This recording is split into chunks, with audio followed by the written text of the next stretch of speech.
We ranked the best 10 Premier League midfielders this season, and starting off the list, we have Granit Xhaka. Potentially one of the biggest turnarounds in Premier League history, Mikel Arteta has transformed the Swiss international. Xhaka has been viewed as a deep-lying midfielder throughout his time in the Premier League, but that role is now left to Thomas Partey, allowing him to avoid costly situations, but more importantly, playing to his strengths. Xhaka has in turn been freed up to move further forward, operating as Arsenal's left-sided number 8. Xhaka has already had a direct hand in more goals than in any of the previous 3 seasons. Xhaka has always possessed outstanding vision and passing ability, and those qualities are now helping to unlock opposition defenses. Martin Odegaard. One of Arsenal's game-changing signings is Martin Odegaard. The current captain has transformed his career since the days of signing for Real Madrid at 16 years old. The most impressive aspect of Odegaard's game is how forward-thinking he is when in possession. He takes every possible opportunity to attempt to progress play by breaking lines with incisive passing, and so he regularly cuts opponents out of the game. His constant movement across the attacking third maintains both the intensity of his game and the momentum of his team's attacks, and has been a key player to Arsenal's current success in the league. Bruno Guimaraes.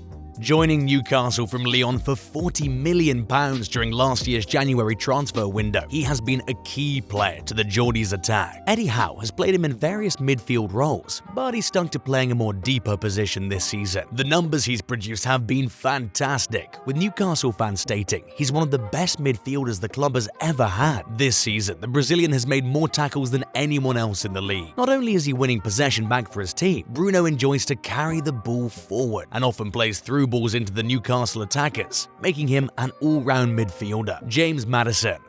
James Maddison hits the list at number 9. Although Leicester have been struggling to pick up points this season and sit within the relegation zone, Maddison has been vital to grabbing crucial points by scoring decisive and rather fantastic goals. Often drifting into wide positions, he tends to find himself cutting in and curling a ball to the far post. His clinical finishing has led to him being Leicester's main free-kick specialist, and so far, Maddison has scored 5 goals in 9 Premier League games. Currently fighting for a place in the England's World Cup squad, James Maddison can carry the ball forward and create chances, emphasizing how vital he is to Brendan Rodgers' squad, especially if they want to stay up this season. Gundogan.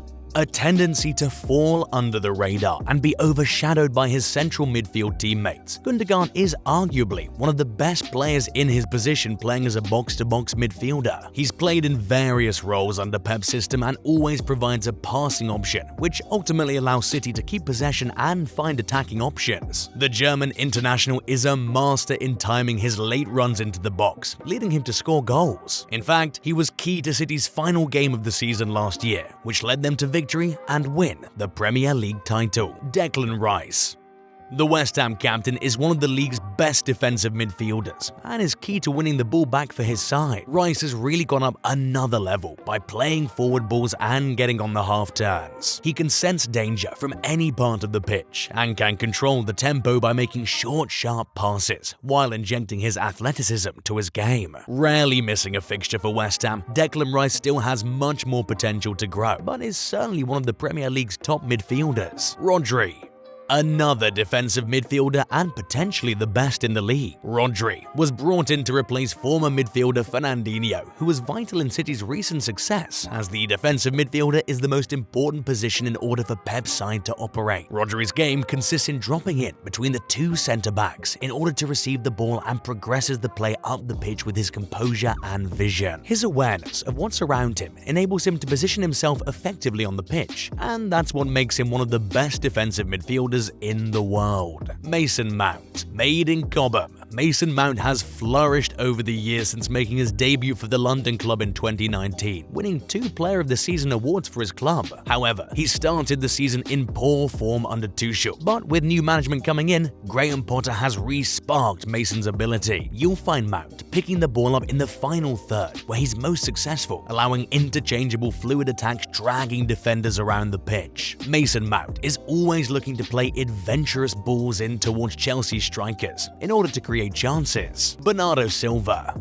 Potentially one of Manchester City's most underrated players, Bernardo Silva produces a high work rate in nearly every game he plays. You'll find him in his own box, defending to transitioning into counter-attacks. He's extremely versatile and possesses world-class technical ability, but Pep Guardiola deploys the Portuguese midfielder to do the dirty work, which is why you'll see him cover so much ground within 90 minutes. Floating around the pitch, Bernardo Silva finds himself in pockets of space where he's most dangerous, allowing him to receive the ball and turn to create an attack. But it's his anticipation which really differentiates him to other Premier League midfielders. Kevin De Bruyne.